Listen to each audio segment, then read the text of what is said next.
This Cancer new moon is establishing a deeper level of nourishment and trust in our intuition. Hello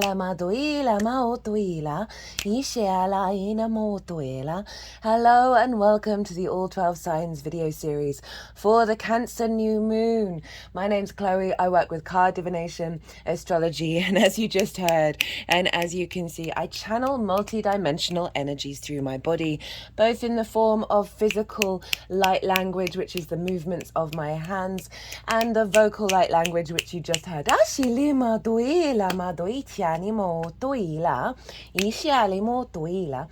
those of you who know your time of birth and know your natal chart, I really recommend checking out the sign that falls in the first house. This is called your rising sign, where your ascendant is. I read for all the signs as if they're in the first house, so the astrology will link in closest with that. However, it never invalidates you looking at any other part of your chart, perhaps where your sun and your moon are, because they always get activated with every lunation. Whatever sign it is that you're checking into, just see what house it falls in your natal chart and apply the themes of that house, as well as all the meaning you've got going on in that sign, to the messages that come through. It will be as if that sign energetically has now moved to the first house.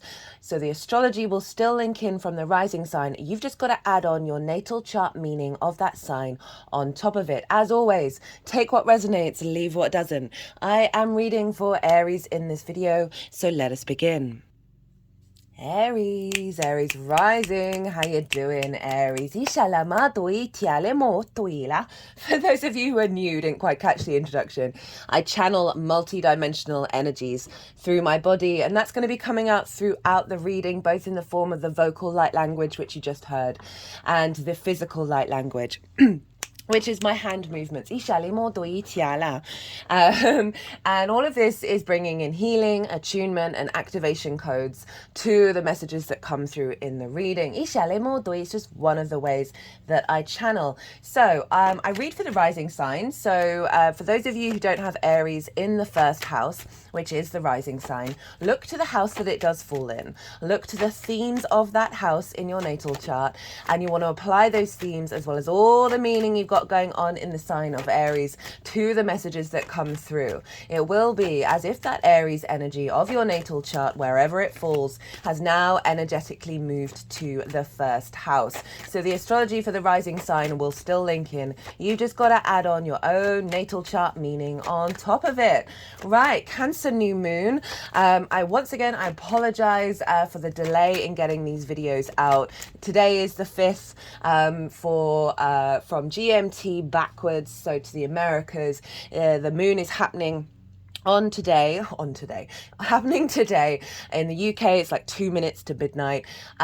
For the rest of the world, it's happening on the 6th of July. Now, my phone that I've had for 8 years, that isn't my work phone, the screen disappeared the day before the Neptune retrograde, and there's just been a delay, lots of other delays in getting these videos out, so I do apologize, but I work with 6-month cycles.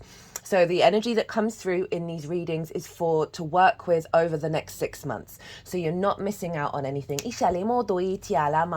comes through in these readings. Oh, they're very chatty with you, Aries.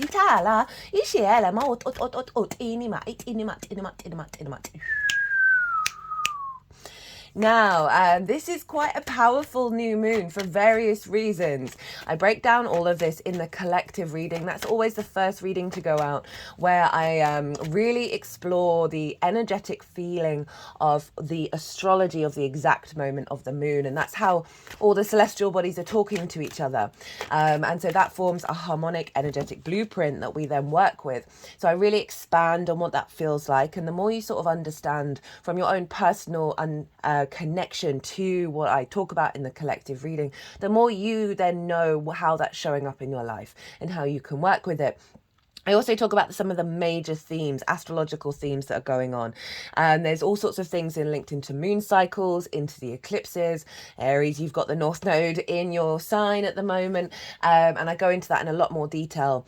I did a collective tarot reading as well. I haven't had a reading like that in a collective reading since the Leo full moon, where there weren't that many cards. Regulars, you know, all the cards tend to come out in my readings. This one was very synchronistic. It mirrored each other, and it was a beautiful reading. So if you want a deeper understanding of this moon, I do recommend going and checking that out. I will touch on the major themes and the major channeled messages that came through in that reading in this one, because I do appreciate not everybody's got the time to deep dive into every lunation. Right, I'm going to be breaking down the astrology for Aries rising. And as I do so, I'm going to be shuffling the tarot. The cards are going to go everywhere. And then when I've finished breaking down the astrology, when the deck has gone onto the desk, that's when the energies that I work with are going to move all the cards around. They're going to do some energy work. And then they're going to put the cards into the 3 piles. And that's when I'll bring the tarot into the astrology. Now, the 3 piles are going to be what's being released with this new moon. It's kind of highlighting what shadow work, what difficulties we've been going through over the last 6 months since the Cancer full moon. As always with the universe, we get both the shadow and the light. So pile 1 is what's being released with this new moon. And obviously with a new moon, it starts a cycle, a fresh cycle based on everything that we've been working on. Pile 2 is what's being activated with this new moon. What energy download are you getting that you're then going to be working with over the next 6 months to the Cancer full moon that will happen in Capricorn season. And then pile 3 is how to amplify that energy and work with that energy. So those are the 3 piles, and we'll bring the tarot in at the end of the reading. So Aries rising, well, wherever Aries falls in the chart, Cancer squares Aries. You are both cardinal signs. You mark the solstices and the equinoxes. You are the instigator. There's an element of leadership with cardinal because it's activating a new cycle. And you have this square energy with this moon. And a square is an aspect of Mars. Mars can bring about conflict, drama, and frustration, winning at all costs. And that's because you've got 2 cardinal signs thinking that they know how to do cardinal best. A square is a 90-degree angle. Push your fingers together and feel the power that is there. A square is a hard aspect. It involves more challenges, but this doesn't mean that it's not a good aspect. It's a very powerful aspect. So if there is drama and frustration coming up, it's always to help highlight and get to the depths of, do you need to engage in it? Is it important? If it is, how to work with it. But it's also pointing to where there's friction in your life. And where there's friction, there's energy to build, because Mars isn't just the god of war. Mars is a builder and a farmer. It is our motivation, our drive, and our action. And so we get that energy with a square. Friction is very important with a square. Without friction, our 3D linear time frame dimension that we're very consciously aware that we're in wouldn't exist in the same way that we know it, because those atoms wouldn't be bumping up against one another, creating this dimension. So it's all about creation. It's all about building. It's about taking action, things manifesting in the 3D realm. It's a very powerful energy, a square. Even if it does have challenges, challenges aren't a bad thing. My chart is mostly oppositions and squares, all hard aspects. Growing up, bit difficult. But it is the building energy. It is really establishing firm foundations that are going to serve you for the long term. Oh, I like the Page of Cups coming out first. Very watery energy. We've got a lot of water here. So we've got this square. Oh, no, that's far too many. We've got this square energy with this new moon. New moons mark new cycles, new beginnings, but it's always based on everything that we've done before, activating a fresher energy that we're then going to be working with. So it's a great time to plant seeds. So for Aries rising, where is this happening for you? This is happening in your 4th house, your roots and your foundations. This is sort of the home energy, right? This is your ancestors, both blood and soul lineage, your caregivers, your parental figures, the roof over your head, and the things that you do in private. If you want to imagine the natal chart as a tree, right? So in the 4th house house is the root system. We need a strong root system for the whole tree to grow. This is the darkest part of the day, on the day that you were born, right? And the 10th house is the where the sun is at its peak on the day that you were born. That's more around visibility, the outside world, your life purpose, your career. But this is the moon is hanging out along with the sun and Venus. The moon is currently in Cancer right now. So we've got big Cancerian energy going on. So you're beginning a fresh energy in your home space, right? In your private life, in your deep, deep inner world, in your root system. This is a very, very powerful moon.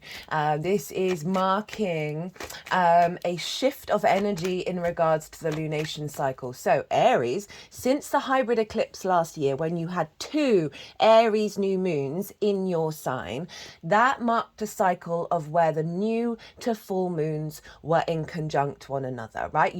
A traditional way of the lunation cycle is a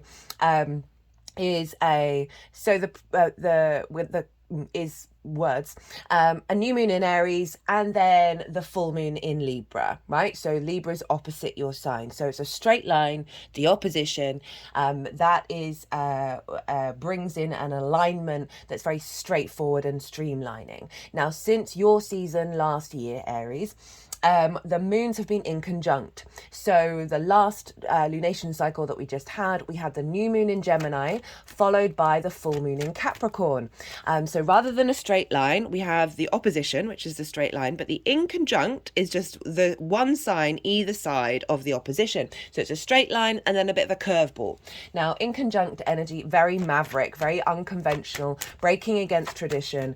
It can be a bit discombobulating though, because it's always constantly with 6 different energies that don't really have a inherent obvious commonality between one another. So it's like herding 6 independent cats and trying to get them to work together. So we've had downloads with the lunation cycle that have been in conjunct. You may have noticed lots of signs and clues about a new reality coming in, a new alignment of reality with your soul coming in over the last year and 3 months. And then it may have felt quite disruptive and quite discombobulating and things not quite manifesting and working in the way that you'd like because of that inconjunct energy. But that inconjunct energy, I break it down more in the Capricorn full moon collective reading and the oracle reading for Capricorn, because that was the last one that we just did. And so that was the last in conjunct that was unlocking a pathway within us that may not have been previously easily accessible because it's not a traditional aspect. Now, this lunation cycle, we've got the Cancer new moon and followed by the second of the Capricorn full moon. So we're now moving back into the opposition, where there's a streamline energy, a balance, a unity coming in. So now we're activating a cycle around streamlining all those in conjunct downloads that we've been receiving over the last year and 3 months. So this is one of the reasons why this new moon is incredibly powerful. The other reason is Aries, you've got the North Node in your sign, South Node in Libra, Cancer and Capricorn square that energy. So for everybody since July last year, when the nodes moved into your sign, Aries, the Cancer and Capricorn energy were acting as the manifestation, the squaring energy of the activations of the eclipses, right? Eclipses mark big new beginnings, big new endings. They're very karmic. It's when the sun and the moon meet each other on the horizontal and the vertical axis. Doesn't happen very often. And so it's a bigger cycle energy, right? The Cancer and Capricorn area of our charts, they have been getting a bit of a bashing from the eclipse energy. So this is where Capricorn, we're seeing the manifestation of the North Node. That's where it is in your sign, Aries.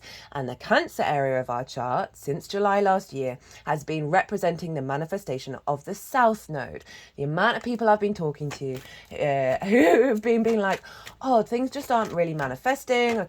I'm really feeling really drained. There's a heaviness. There's a bit of frustration going on, but there's a deeper depth of refinement behind all of that. has always been consistently the Cancer area of everybody's chart, right? So the South Node, very yin in energy, very esoteric.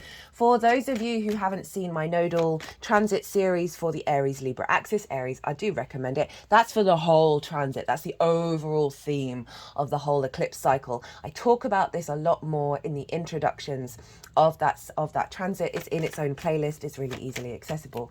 But that South Node, very yin, very esoteric, more of the inner withdrawal space rather than the outward yang action.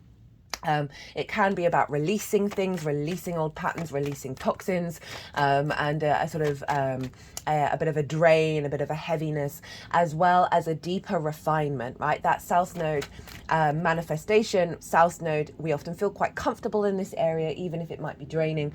And with that comfortability becomes the ability to refine, bring depth, bring nuance. We're not going to have this cycle in the sign of Cancer for another 18 to 19 years when the nodes move back, when the North Node moves back into your sign, Aries.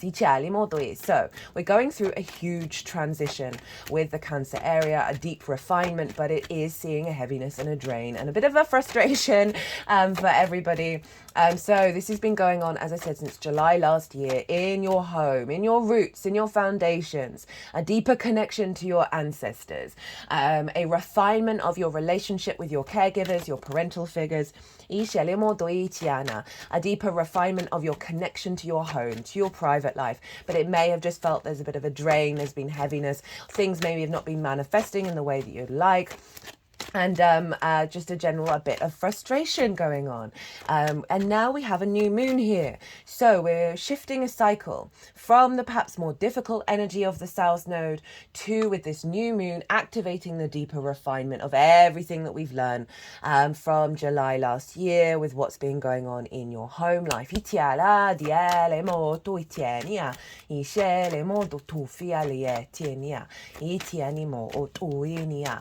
So let's get into the astrology of this new moon. The sun, the moon, and Venus are there. This is a beautiful balm of Venus, of smoothing the edges, of connecting the dots, of bringing grace and diplomacy, a sense of connection, appreciation, and value, stronger ties to the roots that you have within you. That can be literal, as in your home, or metaphorical or figurative in terms of your root structure and the nourishment that it receives. You may have just found yourself being a bit more dreamlike and intuitive in your home space, spending time with others at home. Venus in the fourth can often see gatherings come together.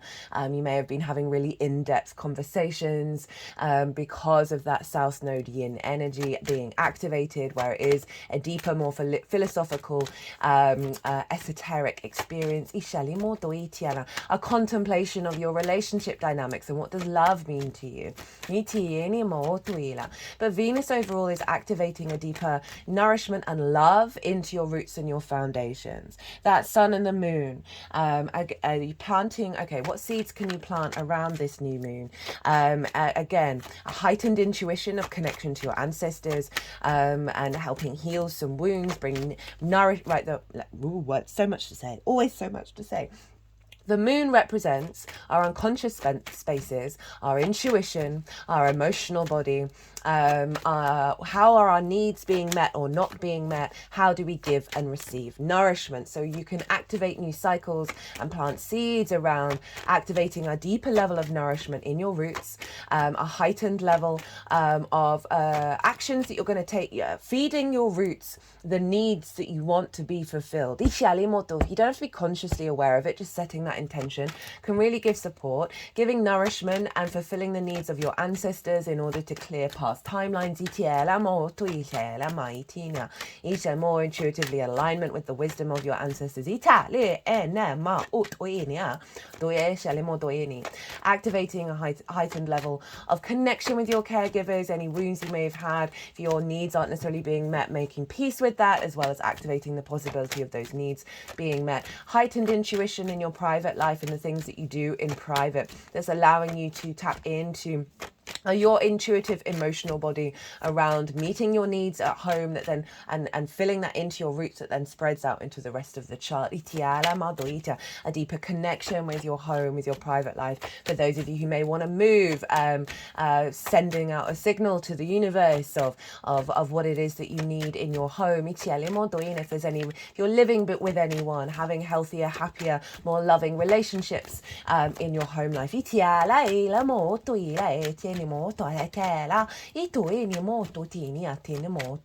So these are things that you can set around this new moon. In the collective reading, I brought up sort of two sort of meditations that you can do around the new moon time. As I said, if you might well be watching this. Oh, okay, they wanted those. Might be watching this after the event, and I genuinely feel we can retrospectively tap into energy, so you're not missing out on doing those meditations and tapping into the bigger collective frequency. Now, one of the major aspects that's going on is an opposition with Ceres, the asteroid, over in the sign of Capricorn. This is in your 10th house of your visibility, right? These are the leaves of the tree, at the top of the tree, searching for the sun, expanding outwards. And this is your life purpose, your career. Career doesn't have to be life purpose. It can help facilitate it. It is your visibility. It is your reputation, how the big outside world sees you, as well as bosses. You've got some big activations of the North Node being activated in the sign of Capricorn. We've just had a Capricorn full moon. We're going to have another one. Ceres, the asteroid, is the great grain mother, the earth mother. This is about the harvest, about abundance, and about nourishment. And nurturing. She's retrograde at the moment. So this can see restrictions around that. And all of this is in order to really deepen your capacity to understand, okay, what do I truly need, right? When we have a surplus of stuff, we can take things for granted. When we have a restriction around that, it can highlight, okay, no, what's truly deeply important in regards to your life purpose in your career. A retrograde Ceres can also see retrogrades for me are very much an inner space, more yin. It's when they go back over old territory, they bring nuance and depth and refinement of your understanding of your life purpose. But also it is about the inner nourishment, right? The inner harvest, the inner abundance that you have within you. There is an overall theme with this lunation of a heightened level of nourishment that we're getting, even if we feel like our external world and our inner world are that we're walking through the desert. The sun, moon, and Venus, all in the sign of Cancer, ruled by the moon, obviously, is the first water sign. It's our personal connection to water, our personal connection to our intuition, to nourishment, and how we provide that. That we're always going to be able to find the water within ourselves that give us the overflow, the abundance, the sense of quenching the thirst, even if we feel like we're in the desert. Ceres retrograde feels like a deepening of our capacity to find an inner harvest, an inner abundance, even if the energy around us may have scarcity. There's a deeper level of trust that's being established with this lunation, because there is a grand water trine with Saturn and Pallas Athena, right? Saturn's over in the sign of Pisces,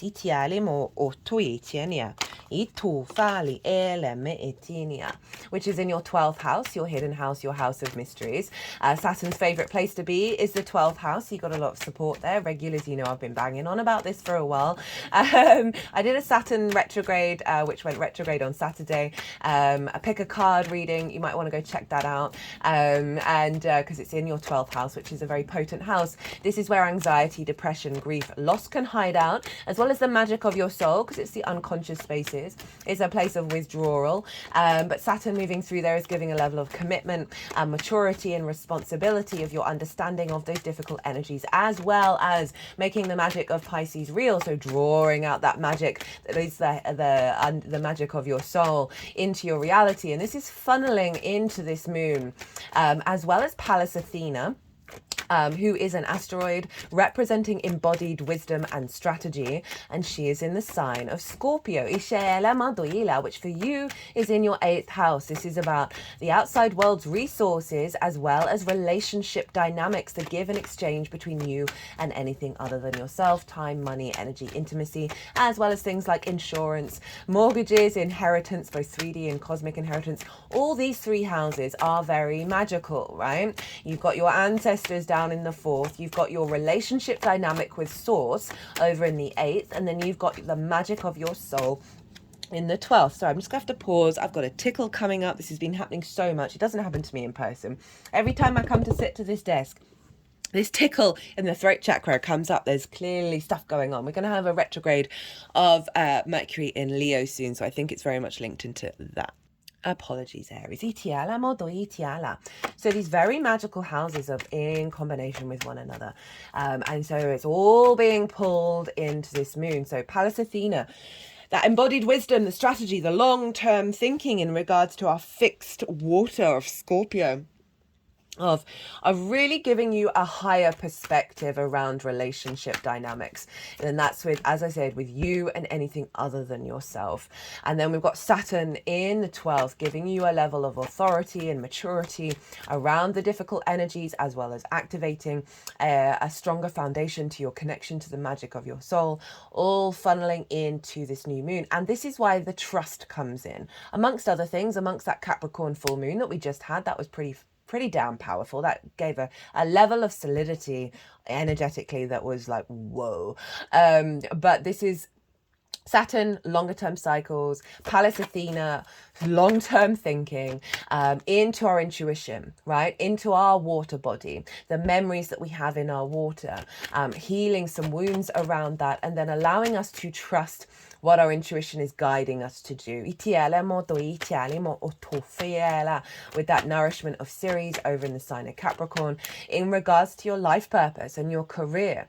This can see you, I can see some really great things around being at home and tapping into this energy to put in whatever form of meditation. Can come in many different forms. It can be like a flash second of just quietening your mind and seeing what comes through.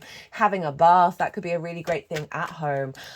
And then seeing what wisdom comes through in regards to your life purpose, your career, and all of that from your foundations. You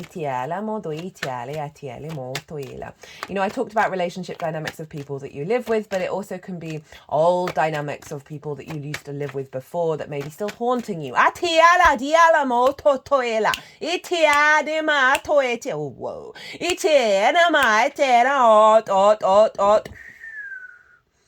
Whoa, okay. Someone needed that.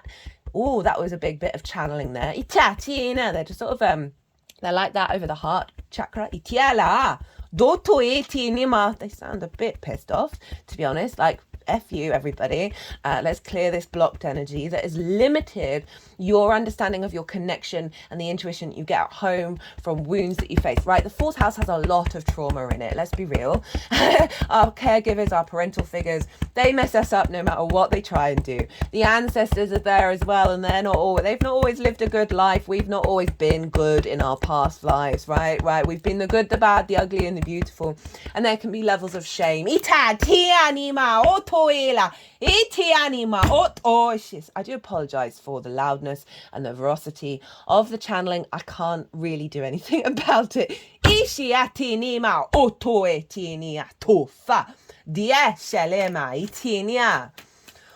Ooh, okay.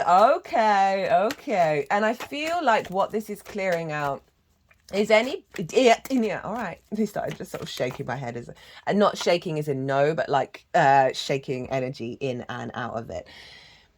There's obviously something lurking around, because they wouldn't have such a strong reaction to what I'm singing.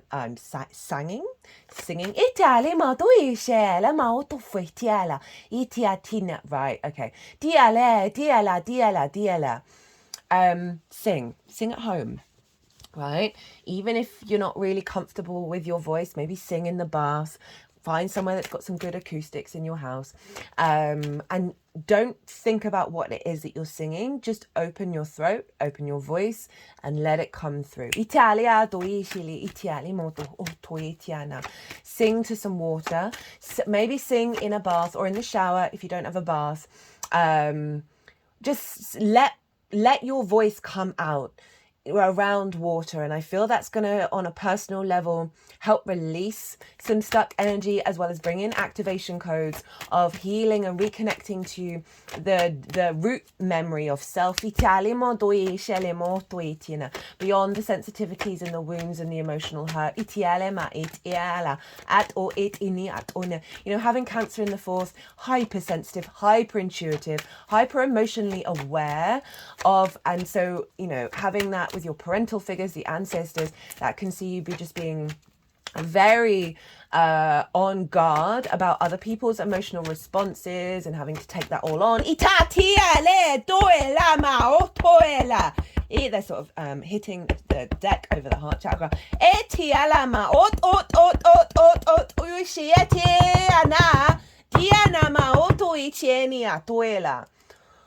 Okay, I mean, I'm not surprised, Aries. I'm really not. Like, the Cancer reading was pretty wild as well.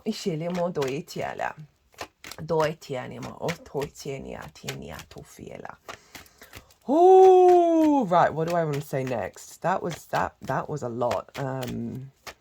It's making me think about where Mercury is right now, and I haven't really talked about Mercury in the reading so far. Let's rewind. I will get back to Mercury. The moon is governing the whole chart. So whatever goes on with the ruler of a sign, wherever it is influencing, hello the moon, is influencing the signs that it rules. And by energy transfer, all the planets are in different realms. None of them are in their own realm, their own home, apart from the moon, which means all of the planets, all of the signs are being influenced by the moon if we go back on the energy transfer. This is a really beautiful energy because this means that your whole chart is being influenced by this moon in your foundational space. So this is helping do some really, really deep healing, as well as some big activations, holistic integration of your intuition in alignment with the whole chart. Very powerful. Now, Mercury's moved into Leo, which is in your fifth house, right? This is your creation energy. This is your pleasure in anything. Doesn't just have to be romance. This is play, amusement, games, children, both literal children, children that you work with, children, your own children, and figurative children, your inner child. They just put my right hand over my heart area.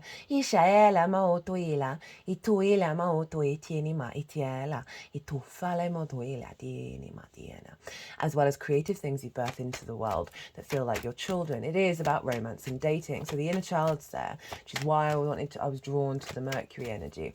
And this is sort of that element. There you are, Aries. Hey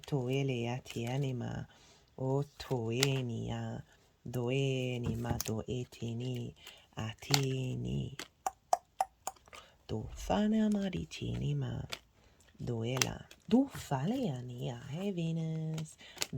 Hey Mercury in a air sign. Sorry, they're just cutting the deck a lot. You got the Fool at the bottom of the deck. My brain always goes when that happens. So Mercury in this sign, with everything that's just been channeled, right, is conjunct Vesta. Vesta is all about the flame, the inner flame. And this is about your root soul contract. She protects the purity of our soul contracts. So when Mercury and Vesta come together, over in the Greco-Roman period, Mercury was deemed to be sort of the external yang, outward energy of moving around the world, right? The exchange, the moving of messages.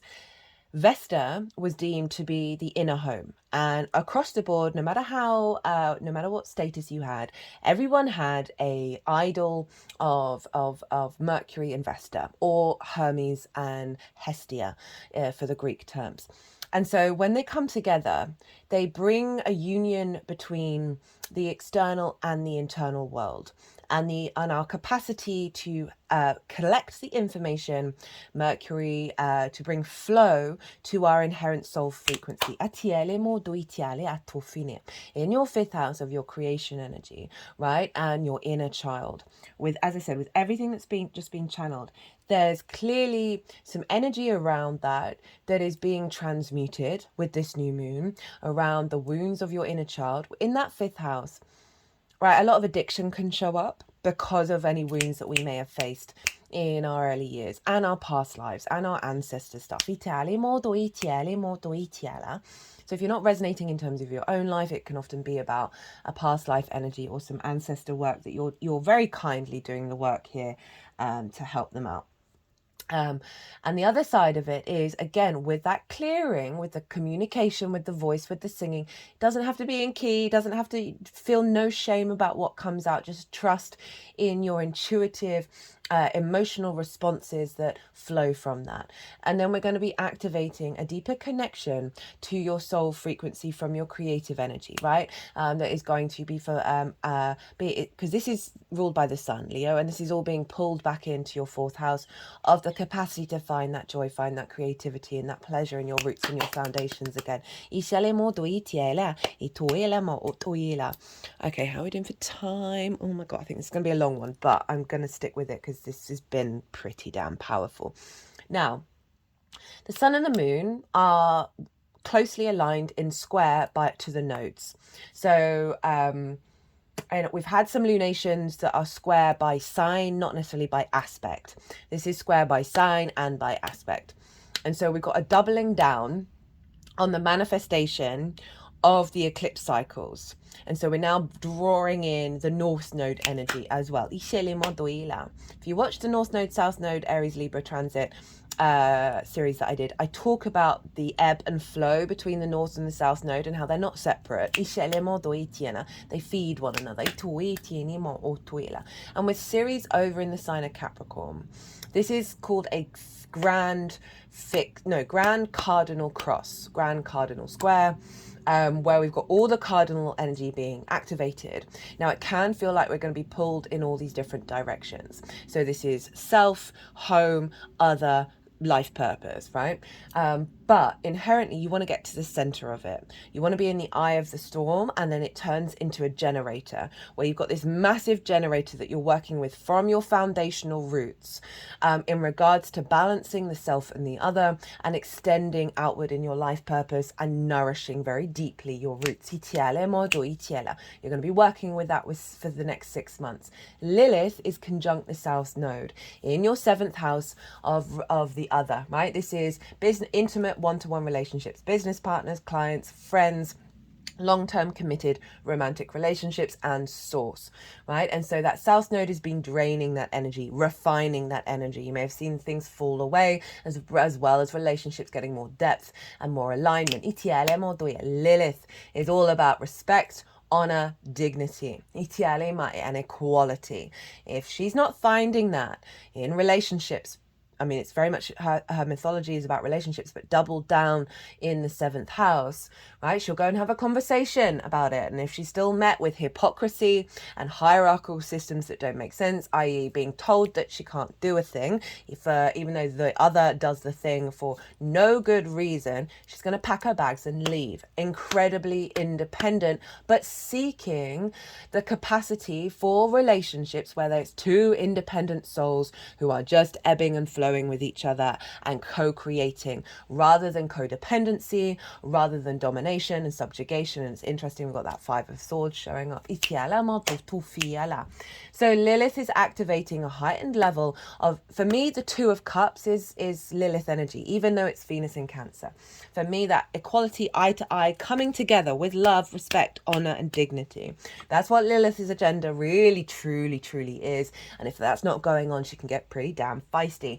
So this is bringing in an alignment of your capacity to be independent with the other, as well as the other to be independent with you in a way that is nourishing and nurturing and bringing and activating a heightened level of needs being met in co-collaboration in your foundational space. Again, this can, if you not interested in romantic relationships, this can be your friends, your near and dearest. This can be your relationship with Source, right? Because Source shows up in the 7th. Itiala, the dynamic shows up in the 8th, but the way Source shows up is in the 7th. Itiala du itialimo utufiala.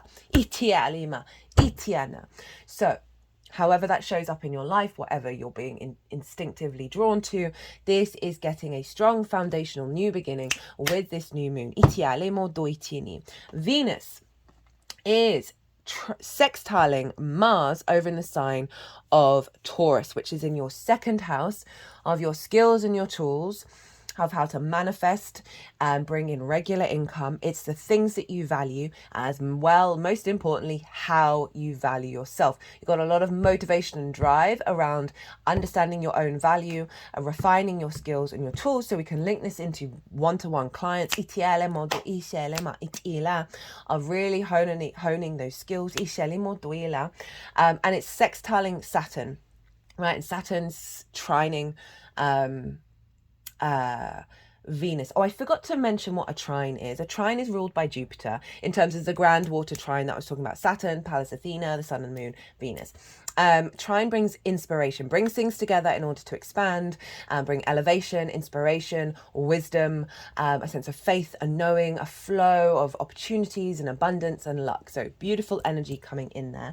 And now we've got Mars and Saturn sextiling each other, Mars and Venus sextiling each other, Venus and Saturn trining. So this is a beautiful harmonious aspect between our passion and our desire, our motivation and our connection with Saturn, longer term cycles, maturity, responsibility. So we've got your values in your roots and your foundations with your unconscious spaces. So a releasing of wounds around through connection with anybody, right? It can be romantic, doesn't have to be, through connections, through motivations, establishing a stronger connection to your value, honoring and respecting the path of everybody. Standing very firm in your power, knowing what you bring to the table.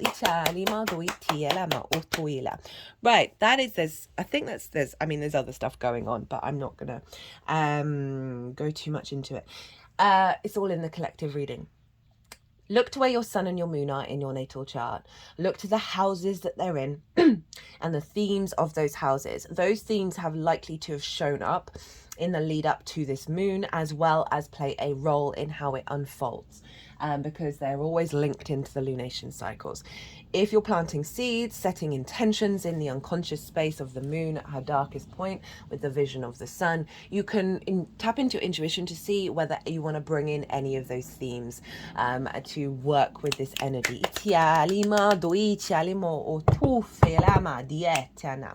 Right, I'm going to go consciously quiet. The energies that I work with, they are going to move all these cards around. They are going to do some energy work. And then they're going to put the cards into the 3 piles. And that's when I'll bring the tarot into the astrology. I call you to soften your mind as well. I'm going to soften mine.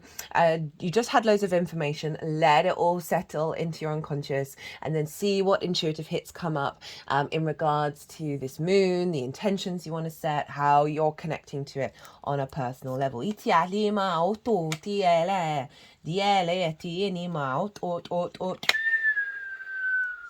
Diatienia atu eti eli atum matina dum datini atu finia tieni ma tu blockages around the Venusian Empress energy atiela eto etia na ma tuinia etiatina blockages around Saturn. Know thyself and the world will open up to you. Ishilima. Blockages around the karma of ancestors. Itialemo doi shelemo toitienia. Itianima.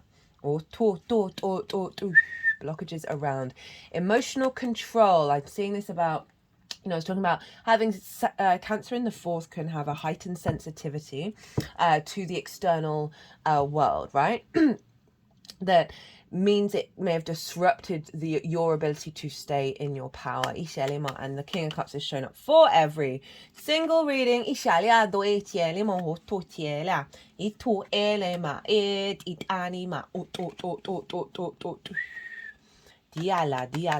is the Cancer card. So I'm feeling like there's just been a frustration of neither here nor there with that home life.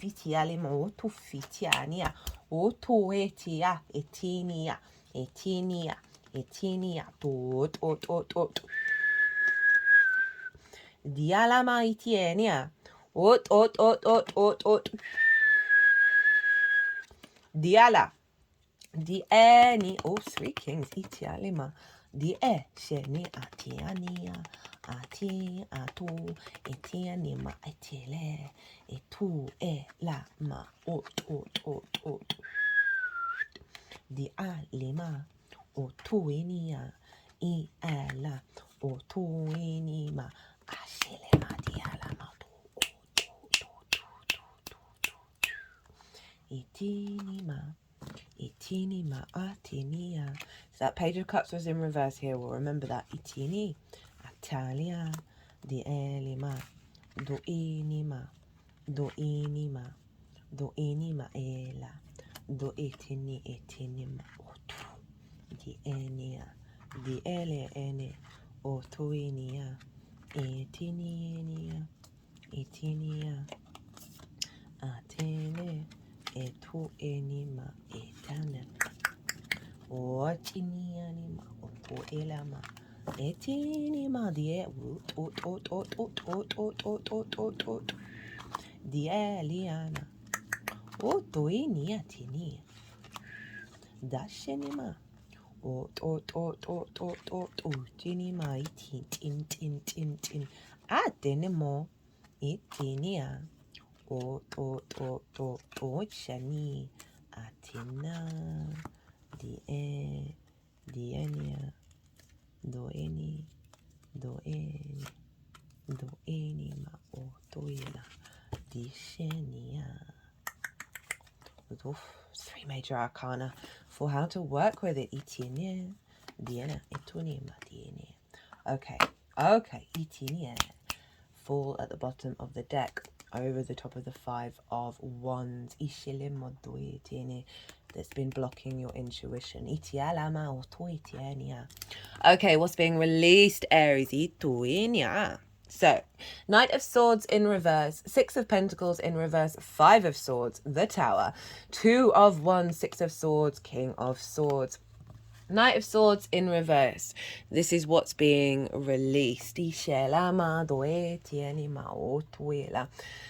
So with that Cancer energy of all the sort of South Node manifestation, there can be a sort of a lack of action, right? It's a more of an inner space, a drain, a not having a lot of energy. The Knight of Swords embodies inspiration, ideas. It's a lot of fast moving energy. It's a lot of activity, a lot of stimulation.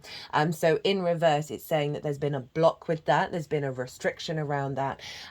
In order for you to go inward and explore and all of those things that actually serve us in the long term, even if it might be frustrating, this is being released. I also feel in terms of your roots and your foundations that whatever sort of karmic block in your lifetime or the ancestors or past lives that have inherently sort of restricted your capacity to go out in the world with certainty and fast movement energy, there is a release coming through from that.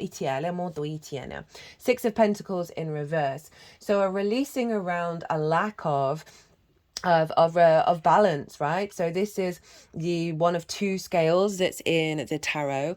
This is about receiving support, receiving nourishment to help you explore and expand, and it's in reverse. So the blockages around that deep nourishment within falling away. And you sort of, again, this can be wounds from parental figures, caregivers, ancestors, as well as just sort of feeling that those roots haven't received the nourishment that they need to get out of a scarcity complex, right? So it's the Five of Pentacles, which is sort of feeling left out in the cold, feeling isolated, feeling very run down. And the Six of Pentacles comes in and rebalances that. And so the Six of Pentacles in reverse here is the not having that, there's an element, and we all have this, by the way, because it's part of our collective consciousness, this element of survival mode, rather than thriving mode. So this energy is going to be, an element of it is going to be released. The Five of Swords, right? So this is the bully in the room, the victim mentality. We can be both of these things. And so often the bully was bullied. There's a tiny percentage of psychopaths out there. Most of us, it's all just pure trauma. This figure is the Three of Swords. We all know the symbology of the Three of Swords. It's very obvious. It's heart, blockages, it's pain, it's grief. And this figure has won it. And it's really happy about, beating other people. And this can be the bully in your mind, right? Because it's sword energy, right? It is minds, preconceptions, constructs, limitations. So there's an element of conflicts. There's an elephant that might be relevant for some of you, an element of domination and subjugation, of like competition mode, right? There will only be one winner, that kind of scarcity mindset. It's very discordian energy with those clouds. And there is an element of grief and sorrow and loss here. This can be conflict at the home, right? Why is there always this like low level battle that needs to happen? And that is, again, as I said, fourth house, a lot of trauma. Can be a release around any difficulties that may have happened in a very early age that then get recreated as we age and we old, and we just keep recreating those love languages. The Tower. So this is implying that there's been a fair amount of Tower energy around you that is now coming to an end. Right? Things being pulled down. Very South Node manifestation energy, right? But love the Tower. This is Mars's card, by the way, one of your cards. It's just the top that's being pulled down. Those foundations are still strong. So this is letting you know that whatever's been going on over the last 6 months from that Cancer full moon, as well as the overall cycle from when the nodes moved into your signs, that there's been an element of things falling away. But this is letting you know your foundational roots, the energy of the energetic principle of your roots are still incredibly strong. Like, even if there's been some disruptions, and the disruptions and the clearing away has cleared some clutter for you to build from that stronger foundation. That is also Saturn over in your 12th, by the way. But this coming up in what's being released is we are heading into the cycle of, rather than all like the really sort of more heavier, difficult energies of the South Node manifestation, we are moving into that refinement, that nuance, that deeper meaning. Two of Wands is implying that you've been getting the lay of the land with what's been going on. You've been in a space where you've been mindful, observant. You're just observing what's going on, and you are trying to figure things out. You're figuring out, okay, well, where are the lessons? What's going on here in order for me to elevate my frequency? This figure is in the home. They're in a castle. They're on a really strong position. So even if there have been difficult things, it genuinely feels like you've been in your power. This is long-term manifestation energy. It's a bit restless because it kind of wants to get going and move forward, but that's not really the vibe of everything that I've just talked about. However, this is now falling away.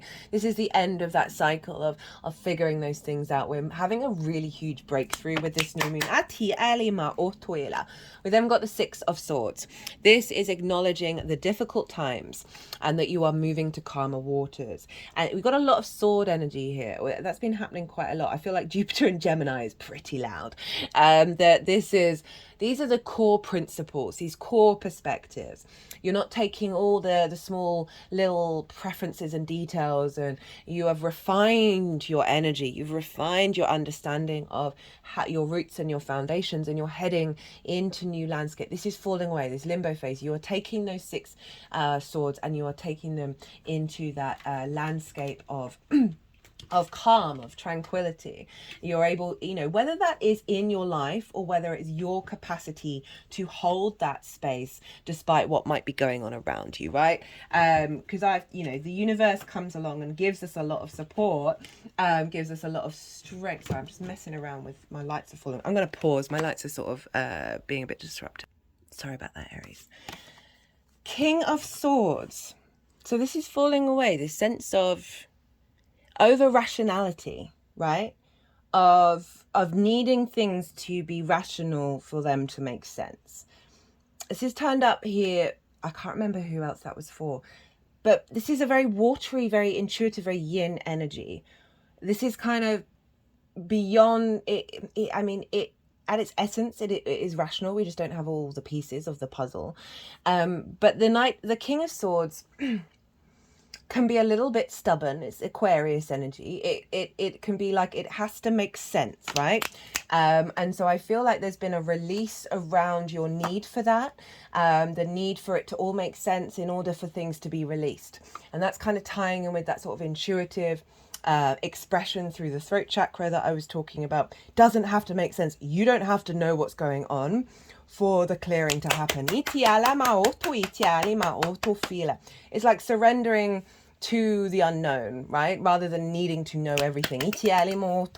So we have, for the download, we got about half the deck here. What's being activated, what energy frequency are you working with over the next 6 months? We have the Empress and the Emperor together with the Ace of Wands, the Eight of Wands, the Four of Pentacles, the Page of Wands, the Page of Cups, the Moon. This is such a beautiful reading. The Three of Wands, the Nine of Pentacles, the King of Pentacles, the King of Cups, and the Chariot. There's so much power in this. This is wild. I'm loving this. So, okay, I did talk about relationships. So, and you know, people that you've lived with from the past. Oh my goodness, I think this is going to be about an hour and a half. Sorry, not sorry, Aries. Or people that you're living with now. What's coming through with this new moon is the capacity to be in alignment with those that you interact with in your home, in your private life, right? So a happier, more this is the co-collaboration that I was talking about.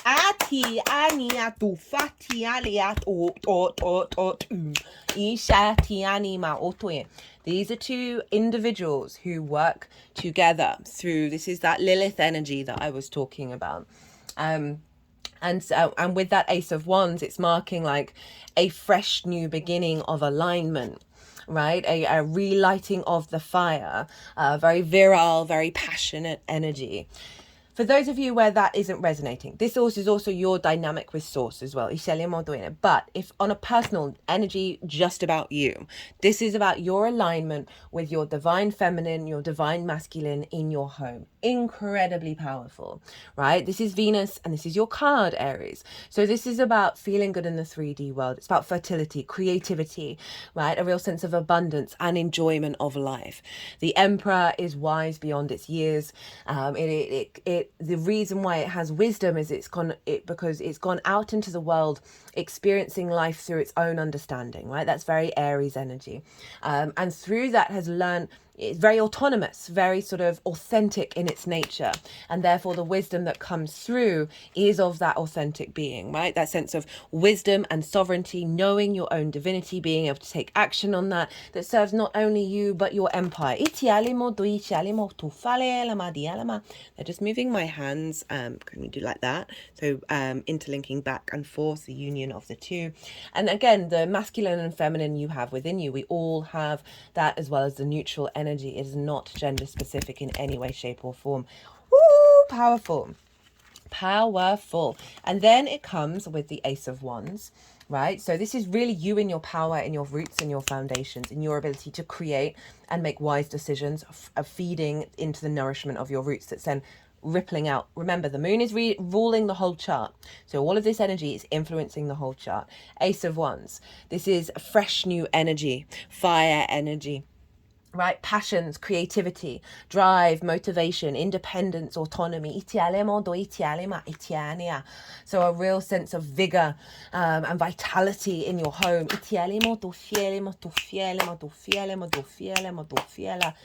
You are a fire sign, Aries, so you feeling refreshed in your roots and your foundations, new growth, you'll get new roots are growing based on this depth of your connection to your soul, which is you, by the way, and more alignment with that, the trust and faith that you have in your intuition, that it's creating a new neural network in your root system. Think of the mycelium kingdom.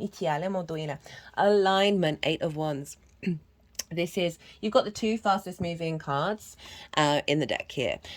So alignment coming through, a sense of these are all the roots. They're all, rather than being discordant with one another. So if we think of the 5 of Wands here, where there's chaos energy, where there's conflict, it's just things aren't manifesting. There's movement, but there's no momentum.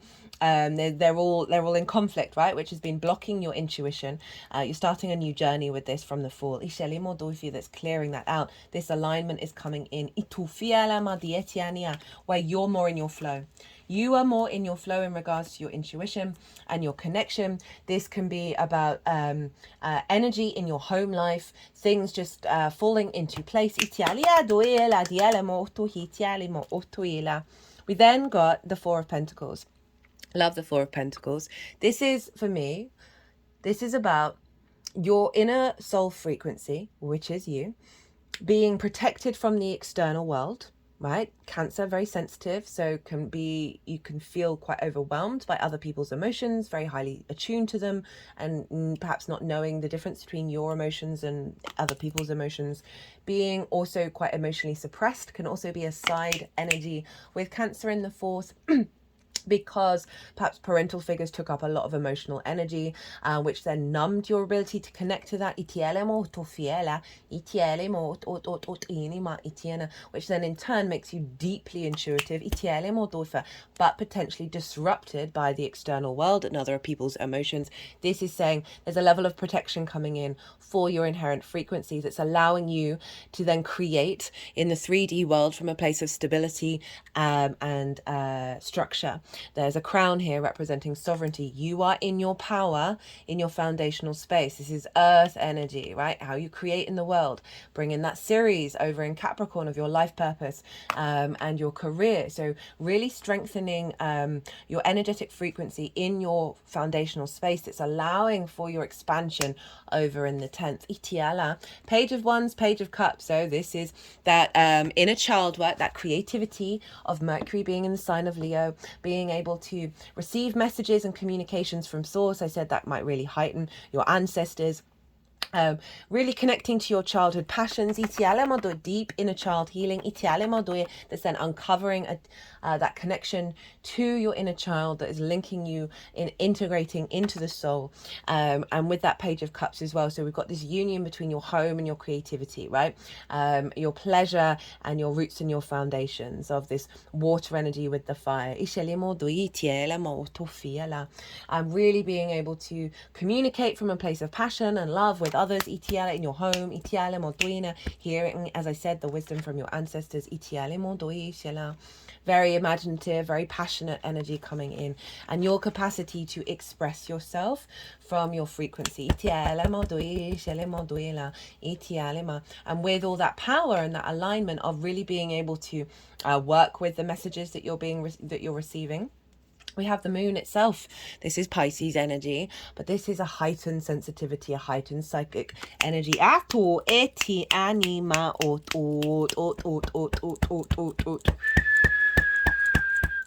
real tenderness, a softness, you allowing yourself beyond the rational to tap into the irrational spaces, right? The unconventional spaces, the unseen spaces. The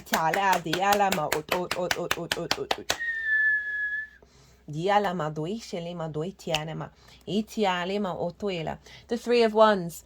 You are embarking on a new journey. This is actually showing up a lot for everybody. We're getting a lot of repeat cards in these readings, which always shows that the collective reading, the overall theme is very empowering and linked to us all.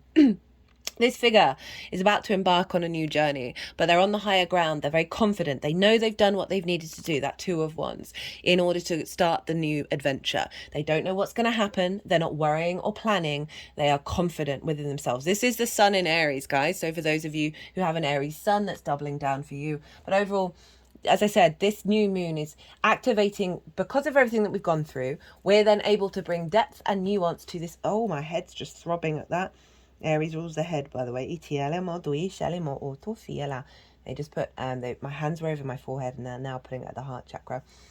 And so there feels like a release of limitations in the mind that is freeing you to be able to work with this very yin, sensitive, intuitive energy in a way that's always been there within you, but may have been blocked for various reasons and now is becoming accessible. Nine of Pentacles. This figure knows what they need to do in order to bring about a holistic life, right? And they do it, right? They are at home, hanging out in abundant energy, right? But this is about good work, good life, good friends, good love, feeling good, feeling opulent, however that is for you. So this is bringing in an energy of, from your roots, you are activating a cycle of manifesting a healthier relationship in your whole life. This can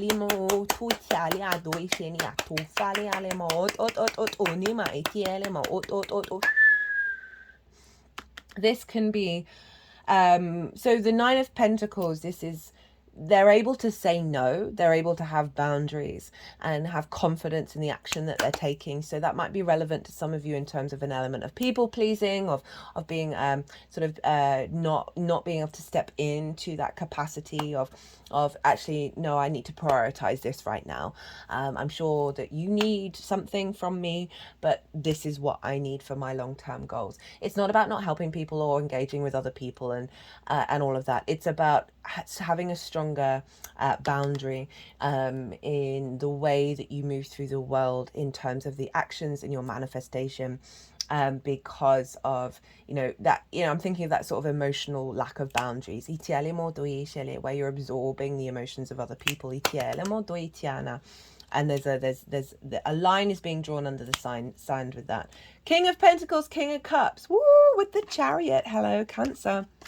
These also showed up in the collective reading, and other people, almost all the, this is shown up in every sign. King of Pentacles, King of Cups. That's that Capricorn, Cancer energy coming into fruition. Very mature, very sovereign in their nature. This is yang energy, action-orientated energy. The confidence to build from a space of abundance. This king, regardless of the resources that it has, is able to create abundance. The King of Cups is sitting on a stone throne in the middle of a very bumpy ocean. There's a sea creature, huge, right? This ship doesn't know what's going to happen. King's not bothered, right? This is not about denying your emotions. This is about acknowledging the power of your emotions and how we do need to cultivate a sense of calm within it all. It's not about, we are multifaceted, multidimensional beings. We can experience many different things all at once. In fact, we're doing it right now. There can be some difficult situations. You feel those emotions, work with them while still knowing this too shall pass. This is my power source. This is my energy generator. I have the capacity to create from this. Very intuitive, very creative, very imaginative, operating from a place of love and abundance and a place of maturity and sovereignty. That you're now, right, that energy, I feel like there's an energy force field around your emotional body that is being activated with this new moon, that's going to allow you to know, this is my power, this is my emotional body, and I know how to respond and how to work with it and amplify it, and I'm not being distorted by the external chaos. This is being in the eye of the storm and still creating. The Chariot. Victory, confidence, knowing every experience you've ever had has brought you resources, learning through experiences to surrender control. There are no reins here. Being in balance with the light and the dark, the yin and the yang, understanding that we are moving through the world from a place of victory. Overall, this is you feeling very confident, very nourished in your home life, and able to take that energy out on the road.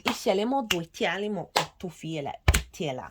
Now, how to work with this energy. Temperance, the Hermit, and the World. Sagittarius, Virgo, and Saturn.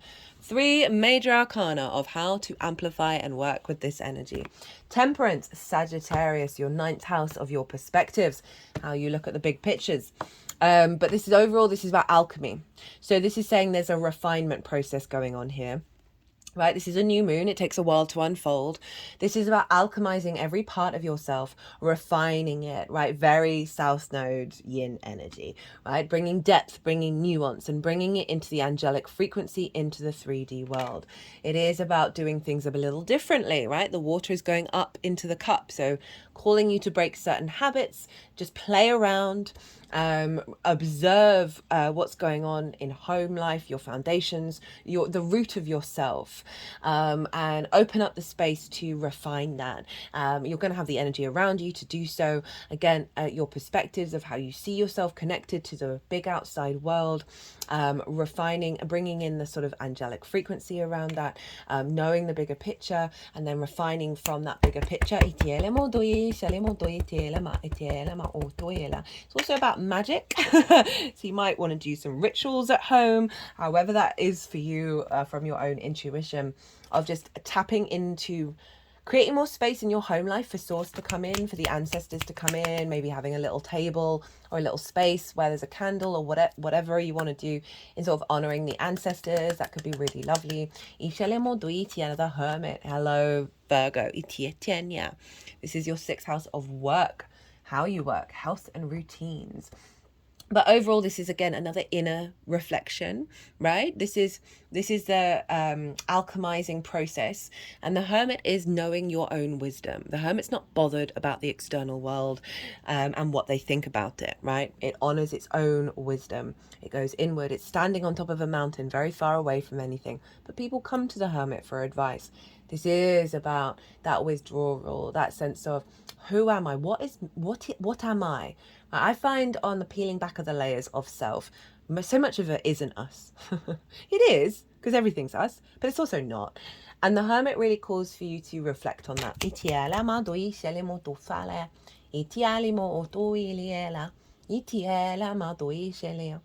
And figuring out the way that you understand things. That's the 6th house, how you work. The 6th house is the adult in the room, right? We need to know how we understand things and how we figure things out and how we work in order to have healthy relationships, right? So for those of you who are connecting to that particular part of the reading, this is about a deeper nuance and contemplation and observation. Okay, how do I want things to work in my life? Again, it's a very inner space, so sort of doubling down. And this could be about getting into nature in your private life, connecting to the Great Mother, as well as Source, the ancestors, really creating a bigger energetic field around you of collaboration with the unseen forces. The world, know thyself and the world will open up to you. Hello, Saturn over in your 12th, the magic of your soul. This is the more you know yourself, right? Peeling back those layers, the less boundaries you actually need. So I talked about boundary setting. It's a really important process of getting to the world, is to set boundaries, right? Saturn has its rings around it. They're dissolving, by the way, and I figure when they've dissolved, we're going to be living in the land of the free. Yay. Maybe. But you see, there's only one boundary, right? And that is 0. That is all the possibilities. The inherent essence. That when we peel back the layers and we become more confidently embodied in ourselves, right? When we walk with our talk, this is about integrity. Saturn's all about integrity. When we're integral with ourselves, we're not bothered about the external world. It doesn't affect us because we have trust and faith in who we are and what we say and what we do. And therefore, what other people are doing, that's them. That's up to them. It's not diminishing your self-worth. It's not creating abandonment issues or all of those difficulties. It's like, okay, you do you. I'm doing me. And then you don't actually need so many boundaries because you're not that hypersensitivity that we can have that is constantly dysregulating our nervous system. Okay, the nervous system's ruled by Aquarius.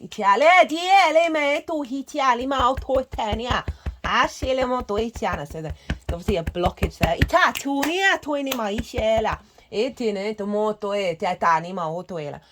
That we're not on hyper guard anymore, right? And therefore we don't need that many boundaries. We clear a lot of energetic clutter, and then when we clear that clutter, we free up so much space for the universe to come and co-create with us from our frequency, right? That Four of Pentacles, that then the world opens up, right? The world opens up to you. So this is saying, focus on this, right? Focus on knowing thyself, and the world will in turn open up. Because remember, the moon is governing the whole chart, which means the whole chart is being influenced by what's going on in the fourth, in Cancer, and double down for you in the fourth, because those roots, the more that they're nourished, the more that they're supported, the more everything else expands. Okay, let's get one oracle card for the lovely Aries. Anything that may have been missed in this reading or amplifying the message, whatever this deck would love to tell my beautiful Aries. You